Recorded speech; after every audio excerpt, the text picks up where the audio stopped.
It was past midnight when the door opened, and in that quiet second my life split into a before and an after, because the house was supposed to be asleep, the hallway was supposed to be empty, and yet I felt the air shift as if something fragile and desperate had finally found the courage to move.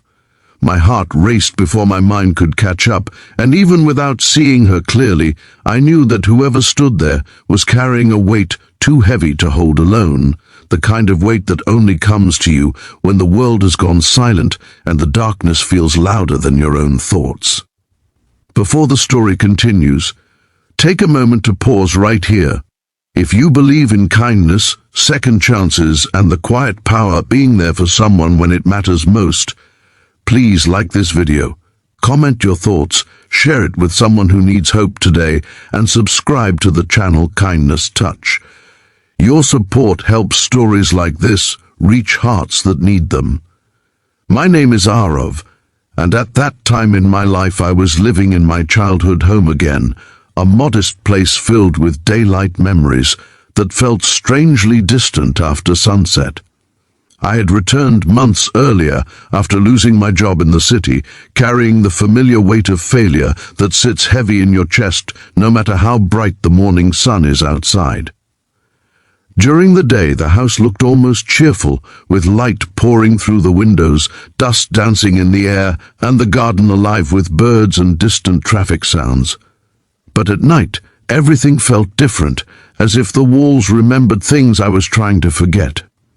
That night, sleep had refused to come, and I lay awake thinking about how quickly life can narrow your options, how easily confidence can drain away, leaving you wondering whether you still recognize the person you see reflected in the glass. She had come to live with us a few weeks earlier, though she had always been a part of our lives in some quiet way. Her name was Meera, my mother's younger sister, a woman who had once been full of laughter and energy, known for bringing color into every room she entered. The version of her who arrived at our doorstep that summer was quieter, thinner, and carried her sadness like a shadow that followed her even in daylight. She had left a broken marriage behind, and while no one spoke openly about it, the truth sat between us at the breakfast table, in the pauses during conversation, and in the way she often stared out the window long after her tea had gone cold. During the day, she tried to be strong, helping my mother in the kitchen, tending to the plants, and offering gentle smiles that never quite reached her eyes. At night, I could sense her restlessness in the creaking of the floorboards and the soft sounds of movement that echoed down the hall. That midnight moment changed something between us, though nothing dramatic happened on the surface. When she stood there, her face pale in the dim light, I could see that she was struggling to breathe evenly, as if holding back tears that had been waiting all day to be released. She did not need to say anything. Her presence alone was a request for safety, for reassurance, for someone to simply be awake with her in a world that felt too big and too empty. I sat up slowly, careful not to startle her, and in that stillness I felt a deep sense of responsibility settle over me, not as a burden, but as a quiet calling. The days that followed were filled with small, almost unnoticeable changes. Morning sunlight returned as it always did, spilling across the floor and filling the rooms with warmth. I began waking up earlier, partly to escape my own thoughts, and partly because I sensed that Meera slept lightly and often woke before dawn. We started sharing those early hours, sitting near the window with cups of tea, watching the neighborhood come alive. There were no dramatic confessions or emotional breakdowns, just a shared silence that slowly became comfortable. In those moments, I realized how healing simple presence can be, how much strength can come from knowing that someone else is awake in the world with you. My own struggles had not disappeared. I was still unemployed, still uncertain about my future, and still wrestling with the quiet shame that comes from feeling left behind while others move forward. During the day, I sent out applications, attended interviews that led nowhere, and tried to convince myself that setbacks were temporary. Meera noticed more than she let on. She began leaving small notes on the kitchen counter, reminders to eat, gentle encouragements written in her careful handwriting. These gestures were not loud or dramatic, but they mattered more than she probably knew. They reminded me that I was not invisible, that my efforts, even when they failed, were seen. As the days turned into weeks, Meera slowly began to change as well.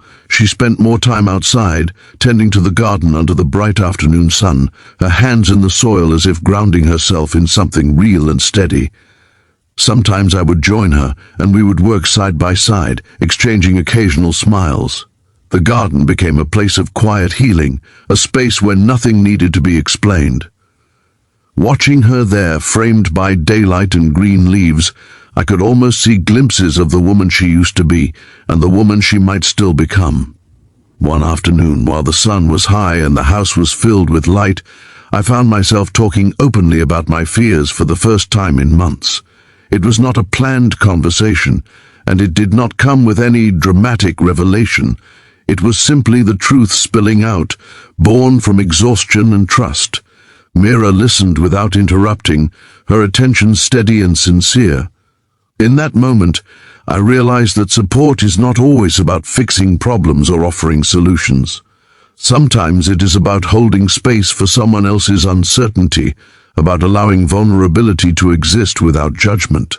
The memory of that midnight moment lingered with me, not as something frightening, but as a reminder of how close despair can be to hope.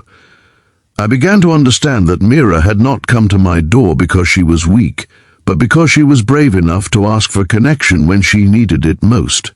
That understanding shifted something inside me. I started volunteering at a local community center during the day, offering help wherever it was needed. It was not glamorous work, but it gave structure to my days and reminded me that usefulness is not measured by job titles or salaries, but by the impact you have on others. Meera noticed the change in me just as I noticed it in her.